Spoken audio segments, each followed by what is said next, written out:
Halo teman, mungkin ini logika kita. Assalamualaikum warahmatullahi wabarakatuh. Waalaikumsalam. Kita masih ada di Nusara dengan nuansa yang udah agak sayup-sayup senja gitu lah ya. Senja. Enak banget nih. Maghrib. Hangat, bener. BTW, kemana Mik? Loh, mic-nya? Oh, di service sama si A. Oh iya bener, lagi sakit ya. Lagi sakit. Harus diolahragain. Olahragain dulu. Memang. Gue keinget ini loh, keinget episode 16 kemarin. Gue cek lagi ya, ketika gue tonton, kan kita ngomongin tentang kebosanan di pekerjaan ya. Ketika ditonton, kita ngebahas tentang T-shape, M-shape. Nanggung banget itu belum kebahas. Oh. Kita ulas lagi aja kali ya. Boleh. T-shape dan M-shape. T-shape, apa T-shape tuh? Bukan pekerjaan. Seseorang yang menekuni satu bidang, tapi dalam, kalau nggak salah ya. Fokus. Profesi berarti satu bidang, dan dia ngulik sampai kelar berarti. Sampai kan gini kan sampai dalam berarti. Kalau si M-shape itu lebih ke banyak, bukan profesi juga tuh ya, banyak hal dia tekuni. Banyak hal. Tapi nggak terlalu mendalam. Tidak fokus. Oh. Kalau berarti yang nggak salah ya gitu. Berarti kalau misalkan kita asosiasikan ke dalam sebuah pekerjaan, mungkin T-shape itu masuknya ke profesi, dan M-shape jenjang karir ya? Jenjang karir. Lo T-shape? Kayaknya gua T-shape deh, aku memilih jenjang. Bukan jenjang karir, apa sih? Profesi ya. Gue M-shape. Shape. Nah, kamu apa kira-kira A? Ada shape lain nggak? A-shape? Jailani ada, Asep Jailani. Lu nonton podcast Mas pasti. Kesempurnaan cinta Asep Jailani. Deng. Diulang lagi. Kendang. Aduh, kocak banget. Sarboan nonton juga. Nonton juga dia. Selasa Rabu Jumat ya? Berarti kalau T-shape itu kalau di dunia pekerjaan tuh tukang sumur bor ya. Benar, dalam banget itu. Dalam banget itu. Dalam. Harusnya banget sih, Bos. Harusnya banget sih. Mesin sibel. Ya. Sibel. Gue udah lama banget denger kata sibel. Di rumah gua pakai sibel soalnya. Oh, belum artises? Artisis? Enggak. Enggak keren, Bro. Udah di kampung atuh mang. Sibel yang ngebor. Lu apa kalau dari dua pilihan itu, Boy? Sanyo. Aduh. Oh, ada lagi nih. Apa sih yang di pompa jam Dragon. Iya benar. Set, Dragon. Berotot tuh kita kelarnya tuh. Aduh. Apa? Kayaknya ke T-shape, M-shape. Bingung sih, kadang pengen bisa beberapa hal gitu. Cuman emang ya jatuhnya nggak profesional gitu, nggak mendalam gitu. Pengen kayak pengen aja gitu nyobain. Oh, pengen bisa ini gitu. Jadi cenderung M-shape kayaknya sih. M-shape? Kayaknya cenderung M-shape sih justru dibanding, tapi M-shape-nya maksudnya ke multi pekerjaan gitu. Ini aja dilihatnya dari udah kerja di bidang apa aja misalkan Nah, gitu. kalau di bidang kerjaannya mah sejauh ini justru T-shape. T-shape satu bidang berarti. Jadi dari dulu animator, terus kerja di beberapa studio, bagian animator. Di studio ini animator, freelance di studio ini animator aja terus. Belum pernah coba. Juga orang berarti. Lu sama berarti T-shape? Sama. Apa? Kameramen. Atau di multimedia lah gitu, multimedia aja gitu. Broadcast.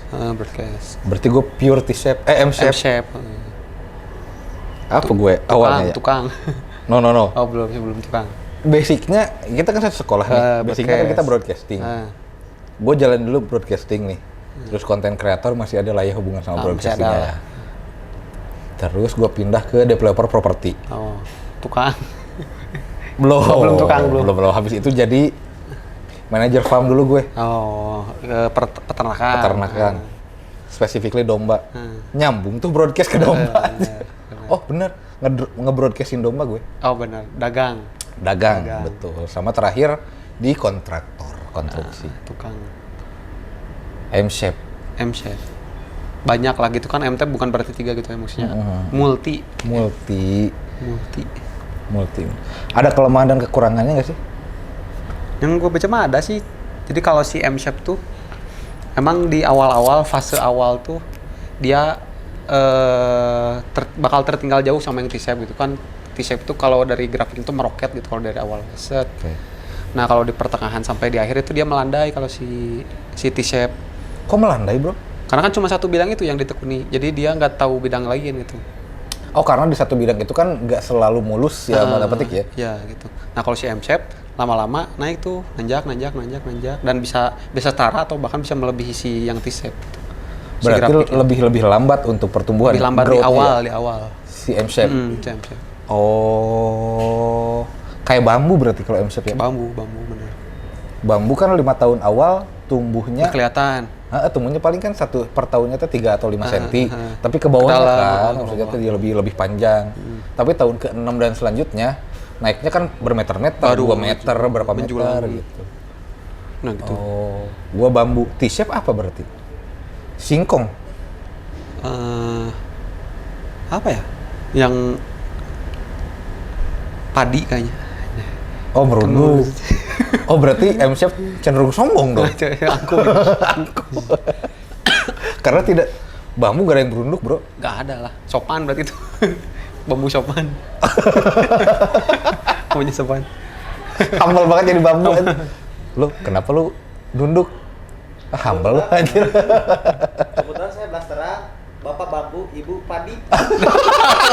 Begitu kayak. Iya benar. Beneran cobain nggak bisa ya? Di steak. Di steak ya? Nggak bisa ya? Ih, Bisa harus ada ini tahu, harus ada umbi-umbian. Bukan, harus satu harus ordo, apa ya? satu ordo.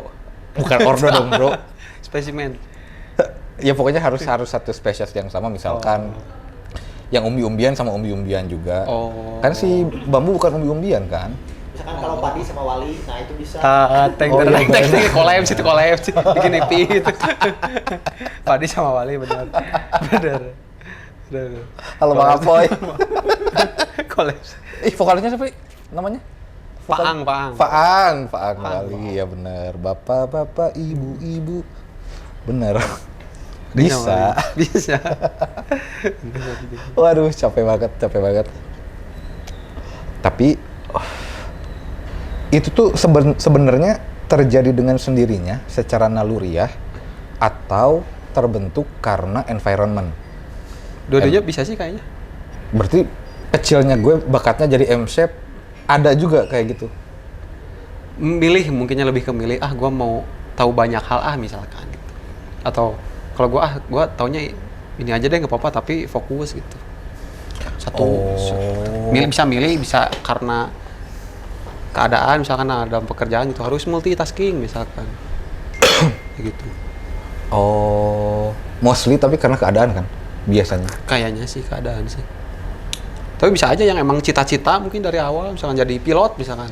Ya udah fokus dia ke situ, belajarnya ke situ.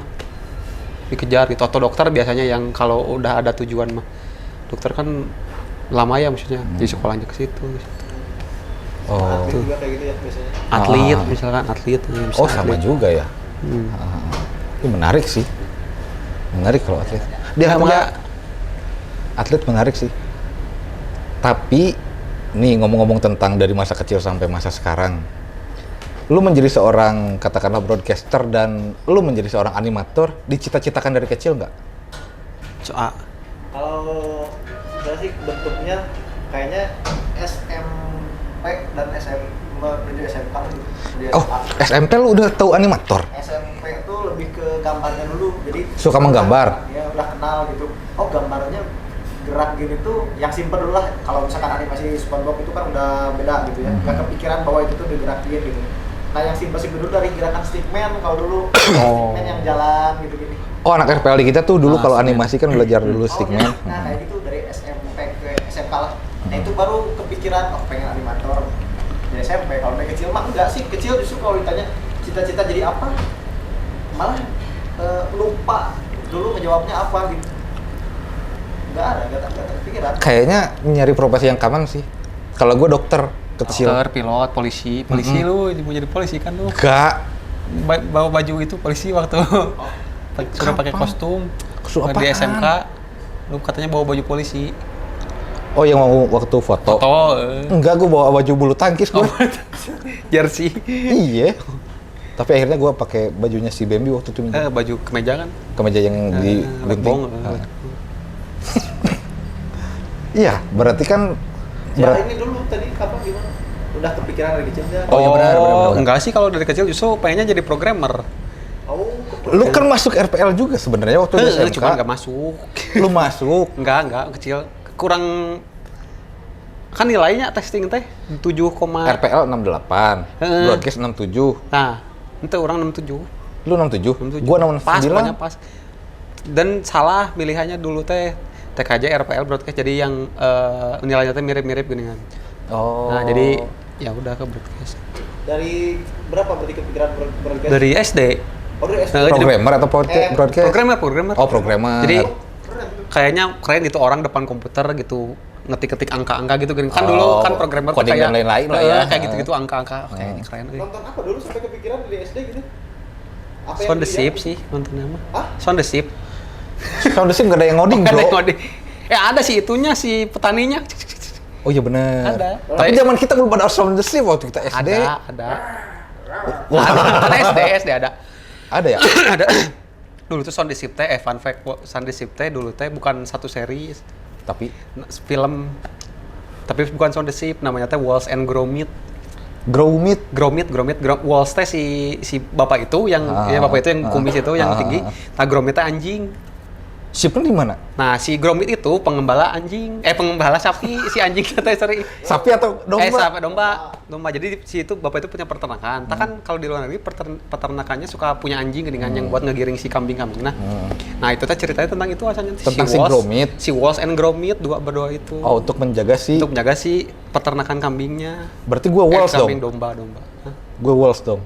Wallace. Manajer farm, Benar. Tahu lu punya anjing nggak? Salahnya gue nggak punya anjing, makanya gue berhenti. Yang kayak anjing mah ada. Ada yang kayak anjing mah ada. Nah itu. Sifatnya ada ya, sifatnya. Sebenarnya tergantung acceptance kita sih. Kalian mau klarifikasi gitu? Enggak. Gitu, awalnya film Wallace and Gromit. Film Wallace and Gromit. Nah, gua nonton itu Wallace and Gromit. Akhirnya dibikin series sih. Nah, nggak tahu akhirnya atau gimana, mungkin emang tapi sama maksudnya karakternya sama kan? Animasinya gitu kan, bukan animasi stop motion kan itu kan. Sama kayak gitu sama. Cuman kalau Sound the Ship di highlightnya si kambing yang kecil kan si Shaun kan. Nah, di film Wallace and Gromit ada 2 kalau nggak salah. Si Shaun tetap jadi ini utama nggak? Enggak, utamanya sih itu, cuman ada si karakter si Shaun-nya itu. Udah ada berarti udah si Shaun-nya itu. Oh. Masih ada nggak ya? Gue pengen nonton deh. Search aja Wallace and Gromit. Dari SD yang itu ya? Dari SD. Kayaknya keren itu. Iya, programnya ngetik-ngetik. Jadi broadcast. Oh, dulu tuh waktu SD mah, kalau waktu SD kepikiran tuh jadi sekolah tuh di robotik justru kepikirannya. Makanya ke elektronik tuh tertarik banget gitu. Oh, elektro.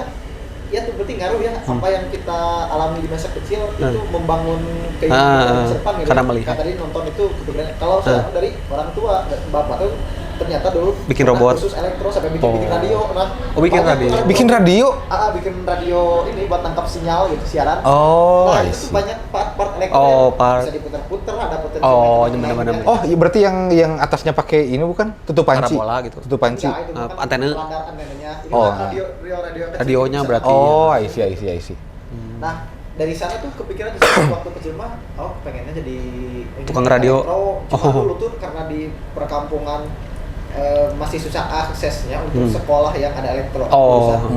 Khusus robot gitu ya.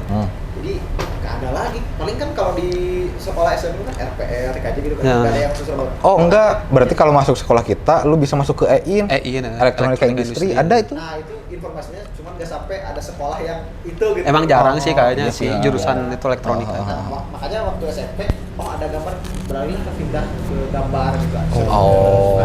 Nguliknya ke gambar. Elektron sampai sekarang ya masih buka. Masih.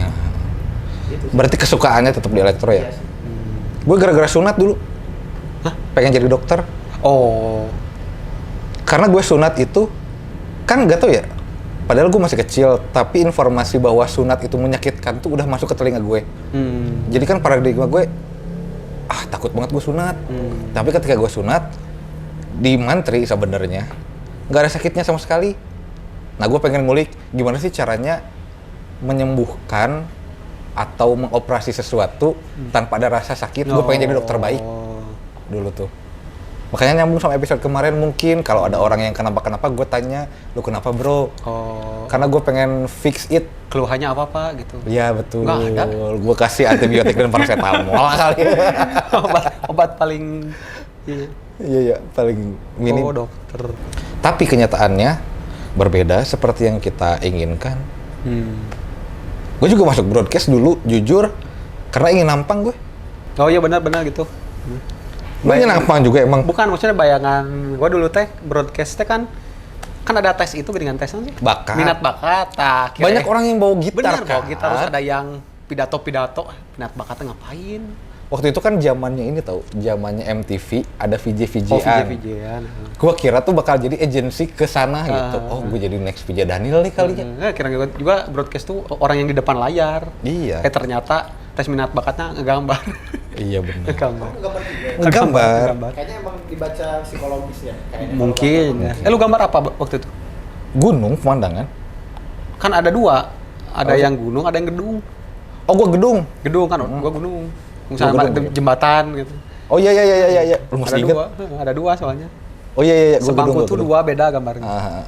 Gua gedung pokoknya 3 gedungnya tinggi, yang tengah pendek, ini tinggi lagi. M gitu lah, bentuk M. Oh, gunung ada tes jembatan. gambar ya. Tes gambar. Itu di SMP kan emang animasi sih, nggak jelas. Gambar juga, cuman gambarnya kalau nggak salah dikasih judulnya lagi. Gambar muka orang. Oh, tema dikasih tema. Gambar iya manual atau gambar muka seorang, muka orang. Udah gitu. Jadi semuanya muka orang. Cuman ya gitu. Ada yang anak ada yang laki. Bener. Lebih spesifik. Itu lebih ke personality juga bisa ke nilai ya dari situ ya. Dari apa namanya coretan tangan. Gimana kita menggores kertas dengan pensil. Membaca garis tangan gitu. Enggak garis tangan ini dong, masa maksudnya depan gini. Anda.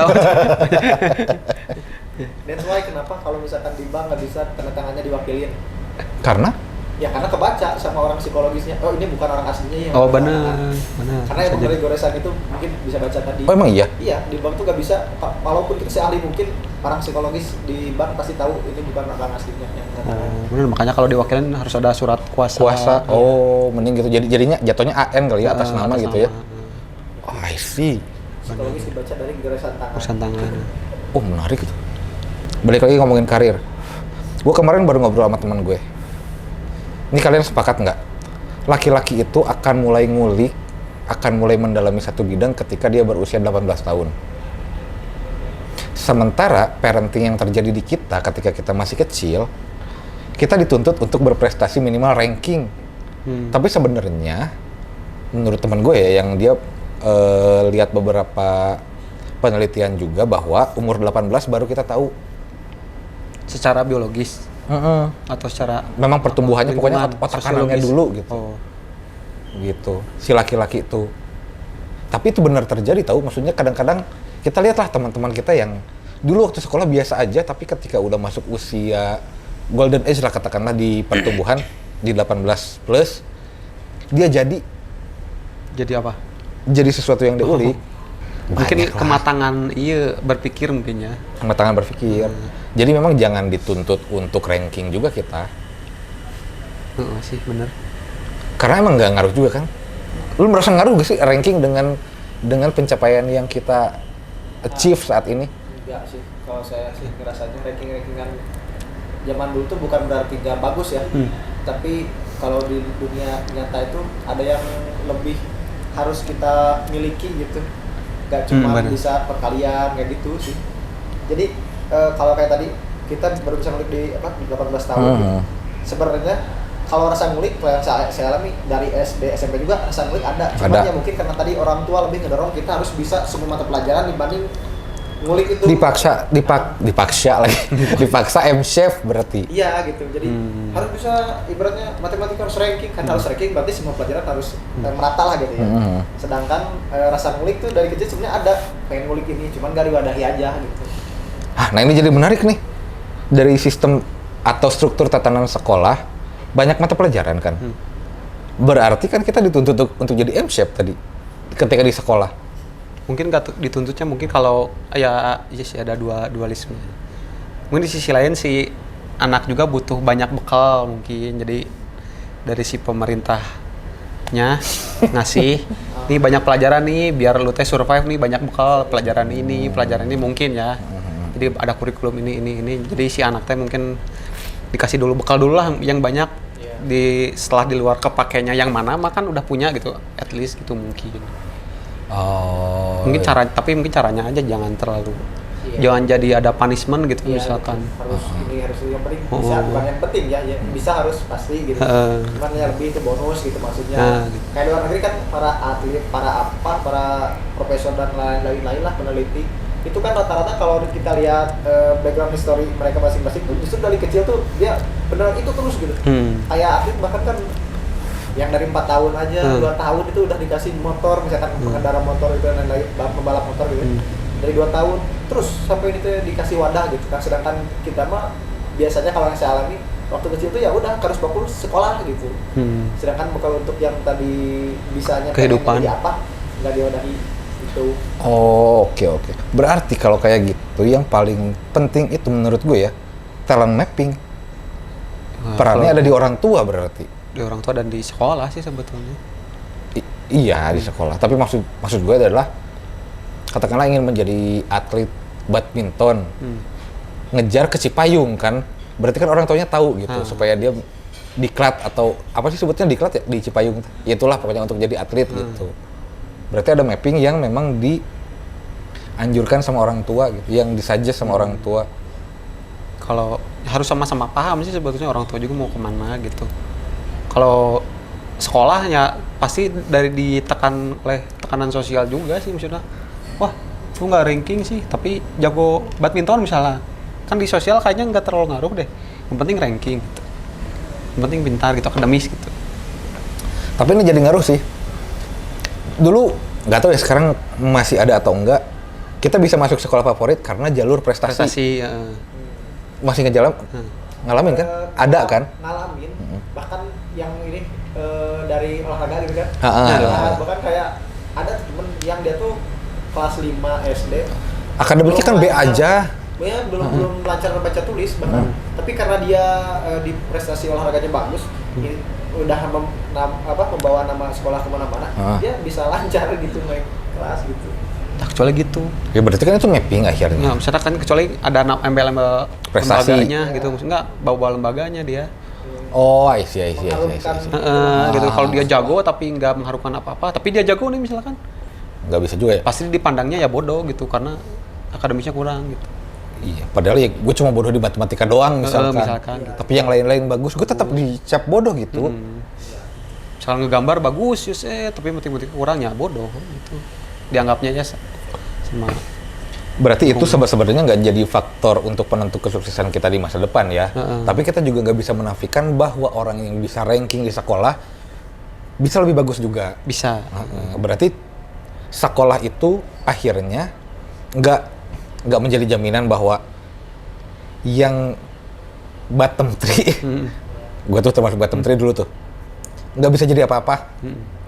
Karena semua akan sama, cuman ketika yang berprestasi mungkin probabilitasnya lebih gede. Iya nggak sih? Iya sih. Tapi teuingnya anjir, ini mah survei. Aduh. Rata-rata orang yang top 10 misalkan ranking. Ben 10. Omnitrix. Biasanya yang pintar gitu top 10 lah gitu, yang ranking. Lu top 10 kan dulu di kelas? Enggak, belasan. Si Ali top 10. Oh iya. Gua bottom 3. Oke. Sip. Top 10 biasa nama. Ya setelah lulus dari persekolahan itu biasanya jadi misalkan jadi karyawan atau jadi manajer, meskipun jadi manajer juga dia tetap karyawan gitu Bang, misalnya jadi CEO misalkan. Tapi yang bawah-bawah biasanya jadi pengusaha. Amin ya Allah ya Rabbal Alamin. Secara sekolah kita kan gitu kan misalnya. Yang di bawah-bawah jadi usaha apa gitu. Gue jadi ngebayangin lagi ngevisualis. Yang pintar-pintar ya jadi kuliah tinggi, misalnya bukan mendiskreditkan kuliah tinggi maksudnya. Jadi jalurnya udah ke akademis berarti ya. Jadi gitu. Atau mungkin yang di bawah-bawah karena kurang pendidikannya jadi ngejarnya cepat. Ngejarnya usaha, tapi justru lebih usahanya misalnya jadi gede gitu tiba-tiba. Ya benar, karena sadar bahwa aduh gua akademis biasa aja nih. Tapi pengusaha, maksudnya yang itu, yang pintar meskipun CEO tapi karyawan gitu, paham? Paham? Nah gitu. Kayak gitu. T-shape, M-shape, ada hubungannya nggak sama pencapaian itu? Ada kayaknya itu. Kalau yang pengusaha mungkin lebih ke M-shape, dia nyobain apa gitu.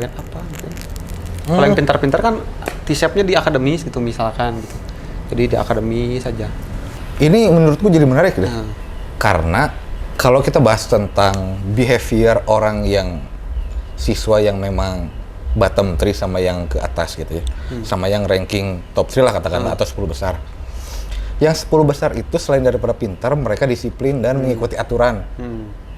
Bedanya dengan yang bottom 3, yang di bawah-bawah, kadang-kadang kan membangkang dalam tanda petik gitu. Nakal lah gitu. Nakal yang sebenarnya kalau kita tarik lagi, lebih ke eksploratif. Nakal tuh di situ soalnya, misalnya di lingkungan itu. Betul. Nakalnya nakal eksploratif, mungkin makanya kenapa yang katakanlah di bottom 3 bisa lebih ngejar, karena dia punya kemampuan untuk mencari relasi, karena balik lagi tadi ke eksploratif. Menurut gue sih gitu. Karena sibuknya di luar mereka kayaknya. Di sekolahnya. Sekolah. Pikirannya di luar. Makanya mungkin kita lihat lagi deh, yang berprestasi secara akademik di sekolah memang mendiami satu posisi besar, tapi yang sifatnya taat aturan. Iya. Kalau yang katakan nakal-nakal itu, ya kebanyakan membuat sebuah ekosistemnya sendiri. Benar. Ketemu si ini misalkan mantan musuh misalkan, tiba-tiba udah pada lulus mah jadi rekanan misalkan, jadi apa. Benar. Jangan tanggung lah kalau kata gua mah. Kalau mau pintar-pintar gitu sekalian gitu. Kan gua merasa pribadi kalau gua di tengah-tengahnya jadi pintar banget ente gitu. Bawong nggak juga gitu, jadi tanggung gitu. Kalau mau sekalian gitu, pintar-pintar sekalian, set akademis gitu. Bandel-bandel sekalian gitu. Gue merasa tersanjung sih dari statement lo. Gue kan bottom 3, tapi bukan karena nakal, gue karena malas. Sih, malas kenakalan bukan? Sifat. Oh sifat. Ya, sifat. Lu apa boy? Apanya? Pintar akademis atau biasa aja atau yang mana? Bisa aja sih kalau akademis ini. Lebih ke pengen ngulik beberapa, lebih ke suka beberapa pelajaran aja. Jadi misalkan, oh yang ini suka, nah ini baru gitu. Tapi gak berharap lebih untuk nilai juga sih. Kayak waktu di kampus juga sama, oh suka nih matkul ini, tapi gak ngejar nilai, tapi lebih kesukaannya aja. Jadi biasa aja. I see. Di situ ya. Sebenarnya itu bisa ditarik lagi ke T-shape dan M-shape kan akhirnya gitu. Mungkin M-shape itu kenapa banyak yang dia tahu, karena dia punya basic eksploratif yang memang tak terbendung, atau mungkin eksploratif yang terarahkan. Itu bisa aja nggak sengaja gitu, ternyata Ini bisa jadi opportunity nih. nggak, misalnya gue main sama ini ternyata ada gunanya buat nanti misalkan gitu. Nggak sengaja kan misalkan. Si nakal misalnya nongkrong di warung misalnya. Ternyata udah gede si warung ini jadi apa gitu misalkan, atau jadi bisa kerja sama-sama ibu warung misalkan, jadi apa gitu kan. Nggak sengaja gitu. Atau sama anak-anak yang sering nongkrong di warung itu ya. Nongkrong gitu. Tapi gue juga merasakan benefit itu sih dalam tanda petik gitu. Gue tidak pernah menyangka bakal ada kerja sama si anak A nih, sama si anak tongkrongan gue. Tapi ketika sudah sedewasa ini, ada tahu irisannya gitu dan bisa membantu gitu. Ya benar.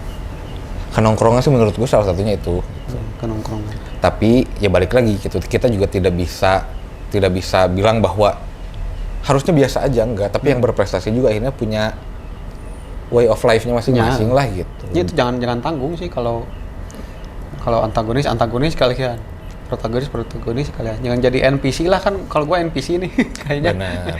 NPC di persepak bolaan Indonesia. NPC gitu kan. Jangan jadi NPC gitu. Berarti bentar. Ada satu lagi hal yang menurut gue menarik nih. Kadang-kadang kan ada orang yang masih mencari sampai di umur 30-an atau 30 plus lah. Mencari apa? Mencari gue tuh apa sih ininya, kemana sih? Jati diri. Jati diri. Bukan jati diri, tapi lebih ke Ya tadi mungkin pilihannya akademis banget atau yang apa Profesi. ya? Rebel banget Oh. gitu akhirnya. Yang T-shape atau M-shape gitu. Kalau di bahasa pekerjaannya lah gitu. Kan masih ada kan maksudnya teman-teman sepantaran gue juga masih ada bilang, "Duh, gue mau kemana ya ini? Mau jadi apa ya gue?"